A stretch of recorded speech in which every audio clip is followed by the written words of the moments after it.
नमस्कार दोस्त, कैसे आप लोग? आप लोग अच्छे होंगे। कमेंट पहले बताएंगे आप लोग कैसे हो रहे, एग्जाम की तैयारी कैसे कर रहे मेरे भाई। जल्दी सभी लोग कमेंट करके बताएंगे खुलकर। फ्रेंड्स, आज की क्लास में हम लोग यूपी पुलिस के मैथ का प्रैक्टिस सेट 4 पढ़ने वाले हैं, जिसमें सभी question previous year question most important question best solution के साथ देने वाला हूँ। तो क्या आप लोग रेडी है? जोर से बोले बिल्कुल हाँ रेडी है हम। चलिए, पहले क्लास जो है, इससे पहले 3 क्लासेज हुई है, आज चौथा क्लास है। आज की क्लास में सिर्फ और सिर्फ previous year question, no out of question. Clear ना? चलिए, पहला क्वेश्चन स्क्रीन पर दे रखा है, विद इन सेकंड में हल करके बताइए इसका आंसर क्या होगा। आपको 0% डाउट नहीं होगा, विद इन सेकंड में क्वेश्चन आप हल करना सीखेंगे। चलिए, ध्यान से समझना मेरे भाई, कैसे इस क्वेश्चन को उड़ाना है, विद इन सेकंड के अंदर ध्यान देना। किसी वृत्त के व्यास को दुगुना किया जाता है ना, डबल कर दिया गया, तो पूछ ले क्षेत्रफल में वृद्धि का हो गया भाई, क्षेत्रफल में वृद्धि है ना। हमको बताना है कि एरिया कितना इंक्रीज हो गया, तो ध्यान दे, थोड़ी सी आपको दिमाग लगानी है। अगर मैं पूछूं डायमीटर जो है, इसका डायमीटर है जो व्यास है, पहले हमने मान लिया x था, है ना, तो बढ़कर अब डायमीटर कितना हो जाएगा, 2x होगा, है ना। ये तो बच्चे वाली बात थी, पहले x था तो बढ़कर 2x हो जाएगा, नो डाउट ना। चलिए, अब ध्यान देना, हमसे पूछा गया क्षेत्रफल में कितना चेंज आएगा ना, तो मानते पहले वृत्त का क्षेत्रफल पाई आर स्क्वायर है। क्लियर है? पाई आर स्क्वायर है। बढ़ने के बाद वृत्त का क्षेत्रफल पाई आर स्क्वायर। क्लियर है? दोनों का होंगे क्षेत्रफल इक्वल होगा, है ना। पाई कांस्टेंट है तो कट ही जाएगा, है ना। पाई का वैल्यू सेम रखेंगे, 22/7 पहले से उड़ा दो। क्लियर? आर का वैल्यू, ये आपका डायमीटर है, तो आर कितना होगा, x/2, है ना। x/2 का पावर कर दो 2। क्लियर है? यहाँ पे कितना होगा, बट डायमीटर है कितना, 2x। इस त्रिज्या का होती है आधा होती है डायमीटर का, तो यहाँ पे कितना होगा, सिर्फ x होगा, x स्क्वायर। अगर मैं x स्क्वायर यहाँ पे कर लूँ, x स्क्वायर कट जाएगा, यानी इधर कितना बचेगा, 1, यहाँ पावर 4, 4 को इधर फेंक दोगे, कितना हो जाएगा, 4 इधर। यानी पहले 1 था तो अब कितना हो जाएगा, क्षेत्रफल 4 हो जाएगा, यानी 4 आपका करेक्ट आंसर है। बातें आपको समझ में आई, है ना। यानी 4 गुनी हो जाएगा क्षेत्र भाई, पहले 1 गुनी था क्षेत्रफल, अब कितना हो जाएगा, 4 गुना, नो डाउट। बताओ किसी को डाउट इस क्वेश्चन में? क्या आपको यहाँ प्रॉब्लम है? 0% का ही प्रॉब्लम है। x/2 पावर करे कितना होगा, x²/4। यहाँ x स्क्वायर से x स्क्वायर खत्म, बचेगा 4, फेंक दिया इधर, इक्वल का इधर जाएगा तो 4 बचेगा, इधर 1 बचेगा। तो क्या डाउट है इसमें? बताओ, किसी को डाउट नहीं ना। चलो, अब डाउट नहीं है तो आगे बढ़ने में क्या परेशानी है आपको। चलिए, दूसरा क्वेश्चन हल करके बताएंगे कि आंसर क्या है। चलो, दूसरा क्वेश्चन मेरा दोस्त ध्यान देना। साधारण ब्याज पर 4 वर्ष के एक मूलधन में 40% वृद्धि होती है ना। मूलधन में कितना वृद्धि होगी, 40% की। 3 वर्ष बाद उसी दर पर 14,000 रुपये पर चक्रवृद्धि ब्याज कितना है, कंपाउंड इंटरेस्ट कितना है, ये हमको बताना है। देखो ध्यान दो, साधारण ब्याज पर 4 वर्ष में एक मूलधन में 40% की वृद्धि हो गई। कितनी? 40% की वृद्धि हो गई। ध्यान देना, थोड़ी सी आपको दिमाग लगानी है। देखो, 40% का वृद्धि हुआ ना मेरे भाई, 40% का वृद्धि। ध्यान से समझना इस क्वेश्चन को, 40% का वृद्धि हुआ कितने साल में मेरे भाई, 4 साल में। 4 ईयर्स में कितना वृद्धि हुआ, 40%, है ना। 4 साल में कितना मूलधन बढ़ा, 40%, यानी ब्याज कितना बढ़ा, 40% ब्याज, 40% ब्याज बढ़ा, बिल्कुल ना।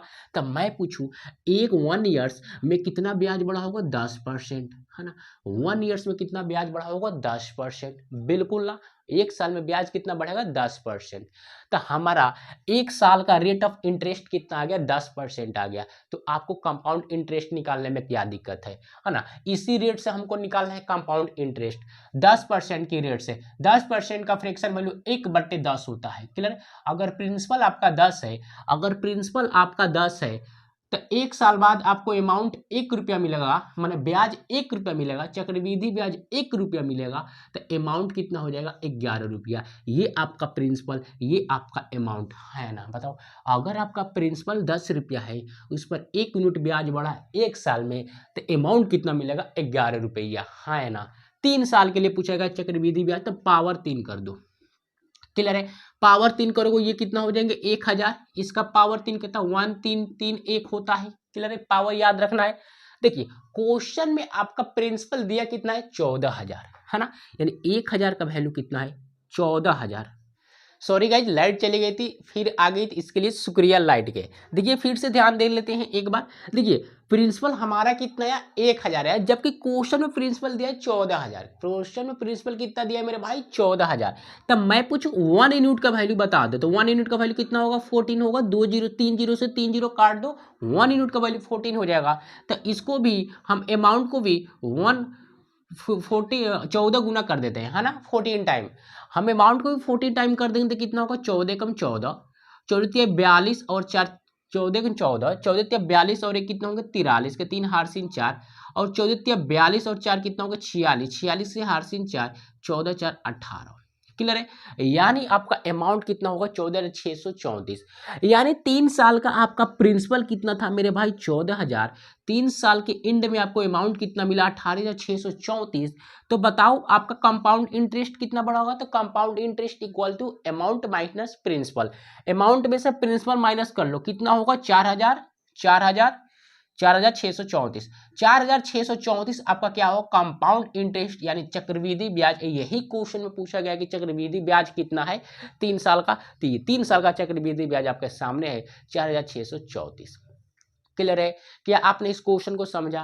किसी प्रकार की डाउट इस क्वेश्चन में आपको, हाँ या ना? चलिए, नो डाउट होगा, हम आगे बढ़ते हैं। चलिए नेक्स्ट क्वेश्चन बनाएंगे मेरे दोस्त।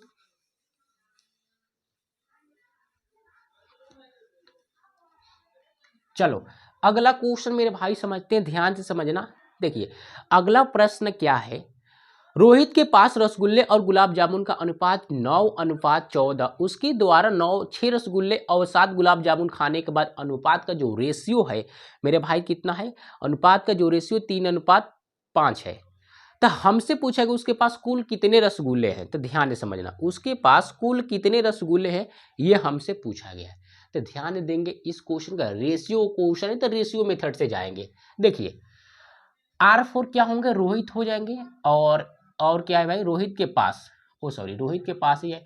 यानी मैं बात कर लूँ R4 गुलाब जामुन कर लेते हैं और R4 रसगुल्ला करते हैं, G से गुलाब जामुन कर लेते हैं, बात खत्म। पहचान लेंगे R से रसगुल्ला, G से गुलाब जामुन। खाना नहीं है, यहाँ पे निकालना है कितना किसके पास है रोहित के पास। तो ध्यान से समझना, जो रोहित के पास है रसगुल्ला और गुलाब जामुन का जो रेशियो है 9:9 कितना है मेरे भाई 14 है। क्लियर है। हम इसको हल करने के लिए x चिपका देते हैं ताकि अच्छे से हल हो जाए। देखिए रेशियो इन बट्टा 9x और बट्टे में कितना है 14x है, यही ना है मेरे भाई। रेशियो का मतलब होता है, रेशियो का दूसरा रूप होता है बट्टा अपॉन डिवाइड। क्लियर ना, यानी 9x बट्टे में 14x। क्वेश्चन में दिया गया है 6 रसगुल्ला और 7 गुलाब जामुन। 6 रसगुल्ला खा गया और 7 गुलाब जामुन खा गया तो माइनस कर लेंगे। तो नया रेशियो एक मिलता है मेरे भाई 3:5 का, यानी 3/5 का। बस यहाँ से हल कर लेना है, कर लोगे। अगर मैं बताऊं तो कितना होगा 90 45x। क्लियर है। माइनस 6 30 बन जाएगा, इक्वल कर लो 14 42x होगा और इक्वल में 7 21। माइनस कर ले कितना होगा 3x। क्लियर। अगर इधर से इधर माइनस कर लोगे तो कितना होगा 9x। यानी x का वैल्यू आपका कितना आ गया मेरे 3। x का वैल्यू आपका 3 आ गया, x का वैल्यू 3 आ गया। बोले तो 1 यूनिट का वैल्यू कितना आया 3 यूनिट आया। 1 यूनिट का वैल्यू कितना है 3 यूनिट आया। तो हमसे पूछा जाया है मेरे भाई कि रसगुल्ला, है ना, क्या क्वेश्चन में पूछा गया कि रोहित के पास कुल कितने रसगुल्ले हैं। अगर मैं पूछूं रोहित के पास पहले कुल कितना रसगुल्ला था तो 1 यूनिट का वैल्यू 3 है ना, 1 यूनिट का वैल्यू बोले तो x का वैल्यू 3 यहाँ पर रखोगे तो रोहित के पास 27 रसगुल्ला है ना। रोहित के पास कितने रसगुल्ले हैं 27, जिसमें से उसने रसगुल्ला 6 खा गया। 6 खा गया तो 6 माइनस कर लो, अब रसगुल्ला कितना बच जाएगा 21, और 21 इस क्वेश्चन का शुद्ध आंसर है। क्लियर है। 21 इस क्वेश्चन का शुद्ध आंसर है। क्लियर है। क्या आपको इस क्वेश्चन को बना लोगे 2 सेकेंड के भीतर, है ना। चलिए आपको कैलकुलेशन फास्ट करना है, तरीका सब यही अपनाएंगे। चलो अगला क्वेश्चन ध्यान देते हैं। देखिए अगला क्वेश्चन क्या है मेरे भाई मेरे दोस्त। आनंद 4 किलोमीटर प्रति घंटे की गति से 20 किलोमीटर दूरी तय करता है और शेष दूरी को 5 घंटे में 5 किलोमीटर प्रति घंटे की दूरी से तय करता है। तो संपूर्ण यात्रा के लिए जो आनंद का जो औसत गति है क्या है, ये हमसे पूछा गया। एवरेज स्पीड फाइंड करना है। क्लियर ना। इस क्वेश्चन में थोड़ी सी आपको दिमाग लगानी है। कौन सा दिमाग लगाना है, ध्यान देना। अगर मैं पहला लाइन पढ़ूँ क्वेश्चन का, आनंद जो है 4 किलोमीटर प्रति घंटे की स्पीड है। जो स्पीड कितना है, 4 है, और दूरी कितना तय किया, 20 किलोमीटर। 4 की स्पीड से 20 किलोमीटर की दूरी तय करोगे तो टाइम कितना लगेगा मेरे भाई, बता दो टाइम कितना लगेगा मेरे भाई। आप बोलेंगे 5, 4 5 20, 5 है ना। टाइम कितना आ गया, 5 घंटा। क्लियर है, हाँ ना, 5 आवर्स टाइम लगेंगे। क्या आपको ये समझ में आया कंसेप्ट? अरे भाई समय बराबर क्या होता है, दूरी बट्टे चाल। दूरी कितना है, 20 है, चाल है 4, 4 5 20, 5 घंटे में 20 किलोमीटर दूरी 4 घंटे के 4 किलोमीटर पर आवर से दूरी तय करेगा। क्लियर है। फिर अगला लाइन पढ़ेंगे, शेष दूरी को 5 घंटे में 5 किलोमीटर पर आवर से स्पीड तय करता है। तो मैं यहाँ से डिस्टेंस पूछूं, 5 किलोमीटर में दूरी बट्टे दूरी बराबर क्या होता है, चाल गुने समय। चाल आपका कितना है, 5 है, और टाइम भी आपका 5 है, यानी कितना आ गया, 25 आ गया, 25 किलोमीटर। क्लियर है, 25 किलोमीटर उसने दूरी तय किया। अब हमसे क्वेश्चन में एवरेज पूछा गया, तो बस एवरेज बराबर क्या होता है मेरे भाई, एवरेज इक्वल टू होता है आंकड़ों का योग बटे आंकड़ों की संख्या। यहाँ पर आंकड़ों का योग क्या रखोगे, आंकड़ों का योग, यहाँ पे जितना दूरी दिया होगा वही आंकड़ा का योग होगा। पहले दूरी, क्वेश्चन में दूरी दिया है 20 और हमने एक दूरी निकाला 25, कितना हो जाएगा, 45 दूरी। टोटल दूरी कितना हो गया, 45। और यहाँ पर आंकड़ों की संख्या क्या रखोगे, आंकड़ों की संख्या बोले तो टाइम रखोगे। क्लियर है, आंकड़ों की संख्या टाइम। तो हमने टाइम निकाला 5 और क्वेश्चन में टाइम कितना पहले से दिया है 5, यानी 5 5 10। क्लियर है ना, बातें आपको समझ में आ रही है ना। डिवाइड कर दो, 4.5 किलोमीटर पर आवर, यही आपका एवरेज स्पीड हो जाएगा। क्लियर है ना, एवरेज स्पीड हो जाएगा। आपको बात ही समझ में आई। क्वेश्चन यहाँ पर कुछ नहीं, टाइम और डिस्टेंस का फार्मूला लगा के एक बार हम टाइम निकाल लेंगे और एक बार हम दूरी निकाल लेंगे। क्यों निकाला हमने, क्योंकि क्वेश्चन में पहले से दूरी और एक आपका दूरी और टाइम में दिया रखा है, लेकिन एक और दूरी टाइम आपको निकालना पड़ेगा खुद से। यही क्वेश्चन का खासियत बनाता है। क्लियर ना, क्वेश्चन की खास बात क्या है, दोबारा इसे एक बार और आपको टाइम और दूरी निकालना है। क्लियर है, पहले से तो क्वेश्चन में एक एक दिया है और एक निकालना है, यही क्वेश्चन खास बनता है, इसीलिए ये। चलना अगला क्वेश्चन समझते हैं, ध्यान देना। ये बहुत ही शानदार क्वेश्चन है, हर शिफ्ट में इस प्रकार के क्वेश्चन पूछे जा रहे हैं। ये जो आपके सामने स्क्रीन पर मौजूद है, एक ये है और एक आने वाला है आगे क्वेश्चन, वो भी मैं बताऊंगा वो कौन सा क्वेश्चन है। देखिए, यदि x into 3 -2 upon x equal to 3 upon x है, तो हमसे पूछा गया x minus 1 upon x cube का मान क्या होगा, किसके बराबर है, किसके इक्वल है। देखिए ये क्वेश्चन एक और एक प्रकार का क्वेश्चन है जो आगे मैं बात करूंगा। हर शिफ्ट में एक क्वेश्चन रखा है, तो इस तरह के जहां भी क्वेश्चन दिखाई दे उसको छोड़ने का नहीं, पूरा अपना बदला ले लेने का। क्लियर है ना। चलिए, तो इसका हल करने का तरीका क्या हो, थोड़ा एडवांस करके ये क्वेश्चन दिया है, तो एडवांस से दिया है तो थोड़ा एडवांस हम दिमाग लगाएंगे। ध्यान देना, ध्यान से समझना। देखिए क्वेश्चन दिया x into 3 - 2 upon x equal to में 3/x। क्लियर है ना। देखिए पहले इसको आपको हल करना पड़ेगा। क्लियर है ना, ध्यान से समझेंगे। टेढ़ा मेढ़ा है, थोड़ा सीधा करनी पड़ेगी ये वैल्यू। अगर मैं एलसीएम लूंगा तो यहाँ पर x होगा 3x - 2, यानी x कितना होगा, 3x - 2 बट्टे में x इक्वल में 3/x। अगर मैं x काट दूँ तो किसी को डाउट नहीं ना, चलिए किसी को परेशानी नहीं। यहाँ पे देखें 3x - 2 बट इक्वल में क्या है, 3/x है। इसको इधर लाओ और 2 को उधर भेज दो, है ना। सीट को ट्रांसफर कर दिया हमने, 3x इसको इधर लाएंगे माइनस के 3/x और 2 को उधर भेज देंगे तो प्लस में 2 हो जाएगा। यहाँ पे 3 कॉमन है, दोनों में 3 है तो 3 बाहर निकाल लो, बचेगा x और ऊपर बचेगा, ऊपर मेरे भाई क्या बचेगा, 1/x और इक्वल में 2। अगर मैं 3 यहाँ से उड़ा दूँ, गुने में है तो इधर आएगा तो भाग में चल जाएगा, यानी x - 1 अपन x का वैल्यू कितना है, 2/3 आ गया। यही आपका लाजवाब क्वेश्चन बनाता है। देखिए यहाँ से ही क्वेश्चन देकर आपसे सॉल्यूशन पूछ सकता है, लेकिन इसको एक्स्ट्रा और सॉल्यूशन किया, और सॉल्यूशन बोले तो एडवांस कर दिया, थोड़ी सी हार्ड कर दिया, मुश्किल कर दिया क्वेश्चन को हल करने के लिए, ताकि जो छात्र है फंस जाए, क्वेश्चन को छोड़ दे। क्लियर है, तो आपको दिमाग लगाने का डरने का नहीं। क्लियर है, यहाँ पावर 1 है, अब पावर 1 से हमको पावर 3 का वैल्यू ही तो पूछा गया है, यही तो क्वेश्चन है, इसीलिए ये खास बनता है। क्लियर है, पावर 1 से पावर 3 का ही वैल्यू पूछा गया है। क्लियर है ना, ये एक्स्ट्रा सॉल्यूशन करना पड़ा। क्लियर है। क्वेश्चन में क्या होता है, यहाँ से ही यहाँ का वैल्यू दे देगा, है ना, ये वैल्यू देगा और इसका वैल्यू पूछ लेता है, लेकिन पहले से एक्स्ट्रा और सोल्यूशन किया तब ये वैल्यू आया, तब ये एडवांस क्वेश्चन बना, है ना। ये लेवल का क्वेश्चन है तो ध्यान से समझो। अब कुछ करने के ना, पावर 1 से पावर 3 पर जाने के लिए हमने क्या तरीका बताया है, ए क्यू, अगर माइनस माइनस रहे तो प्लस लगाने का, और 3a, यही है ना तरीका। बस एक क्या है, ये इसकी जो यहाँ पे वैल्यू रहेगा उसको रख देने का, ध्यान दो। अब यहाँ पे रखना कितना होगा मेरे, 8 और बट्टे में 27, और बट्टे में 27, और लगाओगे प्लस 3 गुने 2/3, 3 से 3 खत्म, 27, यानी एलसीएम लोगों कितना हो, 27 दूनी 54, 54 और 8 कितना होंगे, 62, 62/27 आपका करेक्ट आंसर हो जाएगा। क्लियर है, 62/27 आपका करेक्ट आंसर हो जाएगा। यहाँ 2/1 एलसीएम लोगों 27, 27 दूनी 54, 54 और 8 कितना होंगे, 62 होता है, तो 62/27 आपका शुद्ध आंसर हो जाएगा। किसी प्रकार के डाउट किसी भाई को थोड़ी सी भी डाउट नहीं होनी चाहिए। अगर डाउट नहीं है, बहुत ही अच्छा और शानदार क्वेश्चन है, इस तरह का क्वेश्चन, ये सिंप्लीफिकेशन का क्वेश्चन है, जहां भी दिखे इसको जरूर बनाने का कोशिश करेंगे। क्लियर है, क्योंकि हर शिफ्ट में इस तरह का क्वेश्चन पूछा गया है। पिछली बार का हमने कल भी क्वेश्चन बताया था, क्लियर है, इस तरह का ध्यान से देंगे।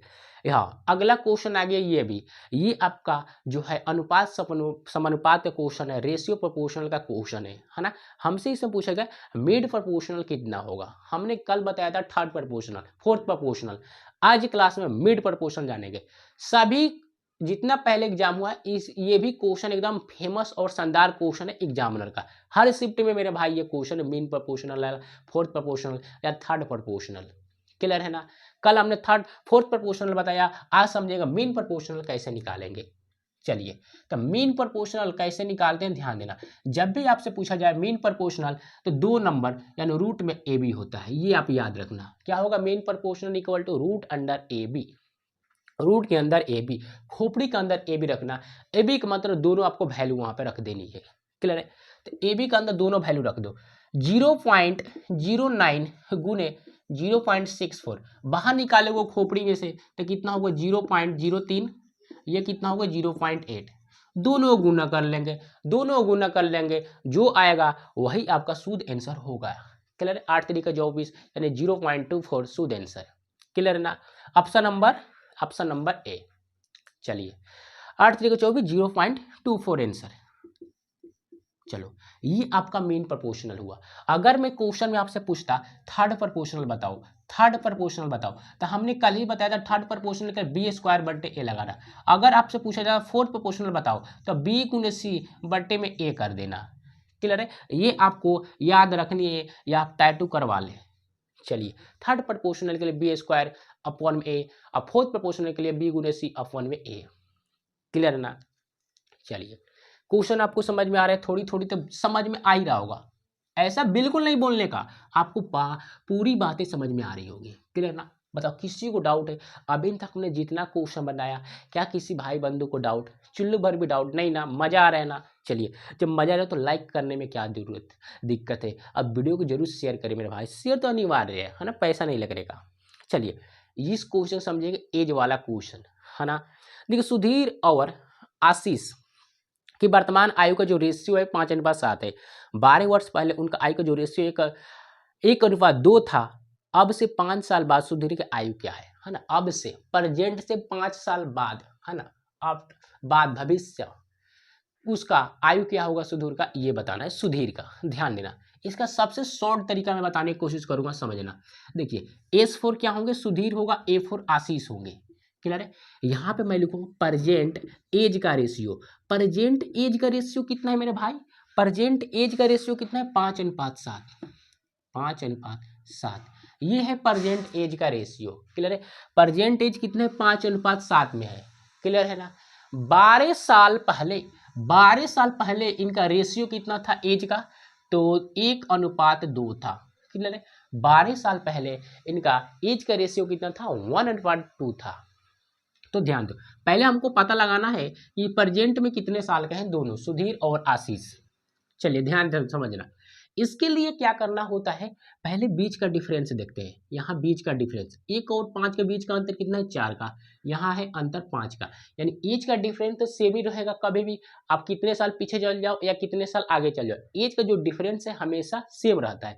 लेकिन यहाँ पे तो गड़बड़ हो गया, यहाँ 4 का है, यहाँ 5 का है, तो ये डिफरेंस सेम करना है। क्लियर? डिफरेंस सेम कैसे करोगे, यहाँ का डिफरेंस देखेंगे 2 का है और यहाँ का डिफरेंस कितना है, 1 का है, तो ये 2 उठा के इसमें गुना कर दो और ये 1 उठा के इसमें गुना कर दो, बस डिफरेंस सेम हो जाएगा। 2 1 कम 2, 2 दूना का 4, यहाँ 7। देखिए 4 और 7 का डिफरेंस 2 और 2 और 5 यहाँ पर 2 दूना का 4 और 7 का डिफरेंस 3 और 2 कम 2 और 2 और 5 का डिफरेंस 3। क्लियर है ना? समझे कि नहीं समझे?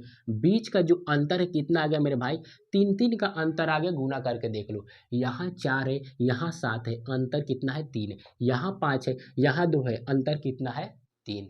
बीच का डिफरेंस यानी एज का डिफरेंस कितना आ गया, सेम आ गया, 3। यही सेम करना है बस। 3 का वैल्यू कितना है, 12 साल है। क्वेश्चन में अंतर कितना दिया है, 12 साल, जबकि हमारा अंतर कितना आया, 3 आया, यानी 3 का वैल्यू 12 साल है, 1 यूनिट का वैल्यू 4 आ गया। यानी जो सुधीर है प्रेजेंट में कितने साल का है, 5 चौके के 20 साल का है, 20 ईयर का है। 5 साल बाद वो कितने साल का होगा, तो 5 जोड़ देना, 5 ईयर्स, 25 साल का सुधीर हो जाएगा शुद्ध आंसर। चलिए 25 साल का हो जाएगा सुधीर, यही आपका शुद्ध आंसर। 25 ईयर लगा लो टिक कटाक से। चलो, किसी भाई को दिक्कत इस क्वेश्चन में है ना, नो प्रॉब्लम ना, नो डाउट ना, विद इन सेकेंड में उड़ा सकते हो। बताइए, कम से कम 5 से 7 सेकेंड लगना चाहिए इस क्वेश्चन में आपको हल करने के लिए। किसी को दिक्कत, आगे बढ़ सकते हैं, किसी भाई को दिक्कत नहीं होनी चाहिए। चलिए अगला क्वेश्चन, अगर आपसे ये जो आशीष के पूछा जाएगा वो निकाल लोगे, अगर निकलता है तो कमेंट करके बताओ कितना होगा। जो सुधीर है 5 साल बाद कितने साल के, ये हमको बता दो। 5 साल बाद कितने साल का है ये हमको बता दो कमेंट करके। चलिए नेक्स्ट क्वेश्चन समझेंगे। डीजल के मूल्य में 40% की वृद्धि हुई, तो ज्ञात कीजिए कि ट्रक मालिक समान बजट बनाए रखने के लिए अपनी खपत में कितने प्रतिशत की कमी करनी होगी। ध्यान देना 2 सेकेंड वाला क्वेश्चन है ये बिना पेन और पेपर वाला क्वेश्चन है। ध्यान दो, अगर मैं मान लूँ जो है डीजल का मूल्य 40% वृद्धि होता है, हमने मान लिया जो डीजल का प्राइस है पहले 100 था, डीजल का प्राइस कितना है 100, डीजल का प्राइस कितना है 100, ये क्या हुआ 40% वृद्धि हो गई, 40% वृद्धि हो गया। क्लियर है? तो अब कितना होगा, 140 होगा, है ना? अरे भाई 40% वृद्धि हो गया, तो अब इसका प्राइस कितना होगा, 140%, है ना? बताओ। अब हमको यही क्वेश्चन में पूछा गया है इसके खपत में, है ना, खपत में कितना परसेंट की कमी की जाए, बढ़कर हो गया 140, मतलब 140 हो चुका है। अब इसमें मैं कितना कमी करूं, जो पहले प्राइस था वही रह जाए, जो पहले प्राइस था वही रह जाए। खपत में, कंजप्शन में कितना कमी करे, है ना, कितना कमी करो ताकि इतना ही पैसा रह जाए, इतना ही आपका प्राइस रह जाए। 40% बढ़ा है तो 40% तो कम करना पड़ेगा ना मेरे भाई, 40% तो कम करना पड़ेगा, तभी तो होगा मेरे भाई आपका सेम। अगर 100 पर 40 बढ़ाओगे, मैं पूछूंगा पहले वाले प्राइज रखना है, अगर 100 पर 40 बढ़ा दिया तो अब प्राइज 140 हो गया, मैं कहूँ पहले वाला ही हमको प्राइज रखना है, तो 40 ही तो कम कर दोगे तो पहले वाला प्राइज हो गया। यही तो कंसेप्ट है क्वेश्चन का। क्लियर है? समझ गए होंगे। 40% बढ़ाए तो 140, यही प्राइज रखना चाहते हैं तो माइनस कर देंगे 40। क्लियर है? यानी 40% आपको माइनस करना पड़ा, किस पर, 140 पर, तो 100 पर कितना, बस यह हल कर लेंगे, बेस्ट सॉल्यूशन आपके सामने होगा। किसी को डाउट, अगर आप यहाँ पे हल कर लोगे तो 0 एकम 0 खत्म होगा, तो 400 होगा और भागे में 14, अब लगा लेना भाग, 28 पॉइंट समथिंग आएंगे, यही आपका शुद्ध आंसर होगा। क्लियर है? 28.57 आपका शुद्ध आंसर होगा। बातें आपको समझ में आई? चलिए, किसी को डाउट, थोड़ी सी भी डाउट नहीं होगा, कर लोगे ना। 40% बढ़ाया तो 40% तो कमी करनी पड़ेगी, जो आपका पहला प्राइस हो जाए, है ना, कंजप्शन मतलब खपत में। क्लियर है? मतलब जो तेल यूज कर रहे हो, प्राइस बोल लो या कंजप्शन लिंक बोल लो, बात सेम ही है। चलिए नेक्स्ट क्वेश्चन समझते हैं। एक समचतुर्भुज के विकर्ण की लंबाई है 10 सेंटीमीटर और 24 सेंटीमीटर है, तो इसका परिमाप क्या होगा। एक समचतुर्भुज है। समचतुर्भुज कैसा होता है मेरे भाई बताओ तो, कोई फिगर बना के बताएगा। देखो फिगर जब समझेंगे थोड़ी सी भी डाउट नहीं होगा, चुल्लू भर भी नहीं। ध्यान दो, ये हमने बनाया समचतुर्भुज। लो समचतुर्भुज जिसके सभी भुजाएं बराबर हो, ऐसे ही होता है? बिल्कुल नहीं, ध्यान देना, थोड़ी सी ध्यान देना। देखिए समचतुर्भुज हमने बना दिया। समचतुर्भुज का ये क्या है, मेरे विकर्ण है ना, जो शीर्ष को टच करके जाएंगे और एक दूसरे को 90 डिग्री पर क्या होंगे, परिच्छेद करेंगे, काट देंगे, 90 डिग्री पर काटेगा, है ना, क्लियर है। यहाँ पे ध्यान देना, जो समचतुर्भुज का विकर्ण की लंबाई है 10 सेंटीमीटर है और 24 सेंटीमीटर है।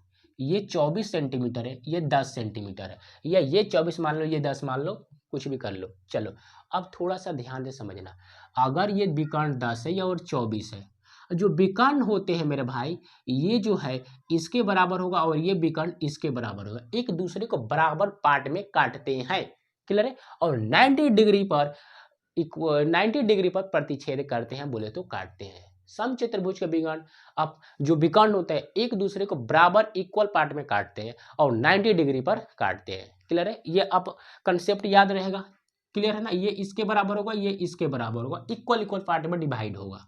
अगर टोटल 24 है, अगर ये टोटल कितना है मेरे भाई 24 है और ये टोटल 10 है, यानी इसकी लंबाई 5 होगा और इसका लंबाई कितना होगा, 12 होगा, हाँ या ना, बताओ, है ना। पूरा 10 है और ये पूरा 24 है, इक्वल इक्वल पार्ट में कटेगा तो आधा आधा हो जाएगा। तो ये क्या हुआ, एक राइट एंगल ट्रिंगल नहीं हुआ, ये एक राइट एंगल ट्रिंगल नहीं हुआ। तो ये 5 है, 10 है, तो ये कितना होगा, 13 हो जाएगा, बिल्कुल 13 होगा, 13 हो जाएगा। आप बोलेगा बिल्कुल सही, हमको परिमाप निकालना है। तो परिमाप क्या होता है, सभी भुजाओं का सम। और समचतुर्भुज में क्या होता है, समचतुर्भुज के सभी भुजाएं आपस में क्या होती है, हम शुरू में हमने कहा सभी इक्वल होता है, सभी बराबर होता है। तो परिमाप मतलब क्या, सभी साइड को जोड़ दो, 13 चौके 52, 52 करेक्ट आंसर। चलिए फिगर से क्वेश्चन खत्म हो गया, आपके सामने है, क्लियर है। सभी साइड को जोड़ दो, आपका परिमाप आ जाएगा, क्लियर है। सभी साइड आपस में बराबर होता है, इक्वल होता है समचतुर्भुज का। चलो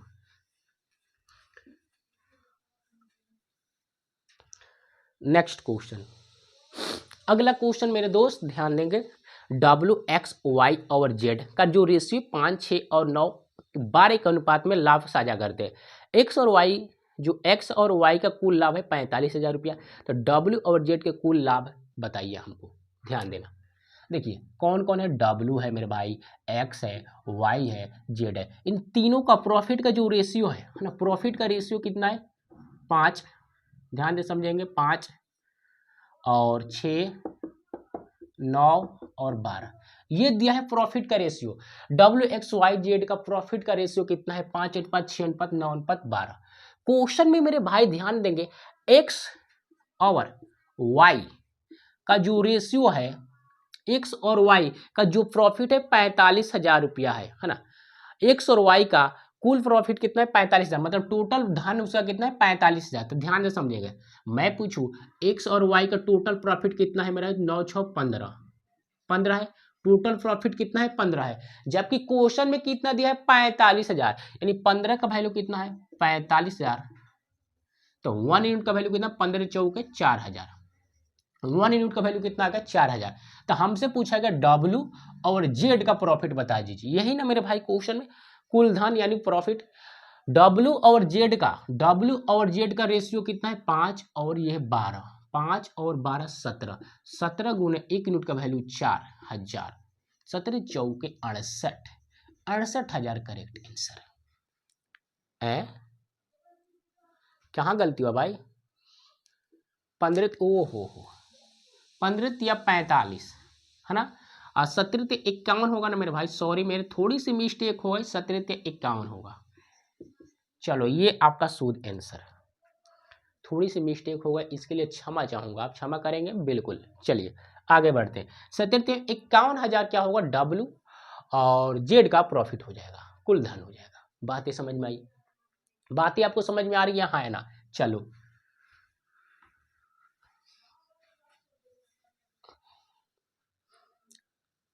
चलो ये क्वेश्चन ध्यान देंगे, 14 व्यक्ति प्रतिदिन 7 घंटे कार्य करके किसी कार्य को 5/12 भाग 18 दिनों में पूरा कर सकते हैं, तो 21 व्यक्ति प्रतिदिन कितने घंटे कार्य करें कि शेष कार्य 15 दिन में समाप्त हो जाए। देखिए बहुत ही अच्छा क्वेश्चन है, लेकिन मुझे नहीं पता आप कौन सी इसमें दिमाग लगाएंगे, लेकिन जो मैं तरीका बताऊंगा वही आपको तरीका लगाना है। ये क्वेश्चन को देख के कौन सा कंसेप्ट आपको पता चल रही, कौन से कंसेप्ट से हल होगा। ये जो क्वेश्चन है M1D1H1 का कंसेप्ट है। M1D1H1 क्या है भाई, ध्यान से समझो जो नहीं जानता। देखिए M1D1H1 का कंसेप्ट है, यहाँ M1D1H1 बट्टे में क्या होगा भाई, वो 1 है, सभी 1 है, बट्टे में W1 इक्वल किसके होगा, M2D2H2 बट्टे में W2। क्लियर है ना, क्योंकि सभी क्वेश्चन में आदमी भी है, टाइम भी है, दिन वाला भी टाइम है और कार्य भी है, ऐसे ही पता चल गया ये M1D1H1 का क्वेश्चन है। क्लियर है ना, चलिए आगे बढ़ते, सॉल्यूशन कर लेते इसका।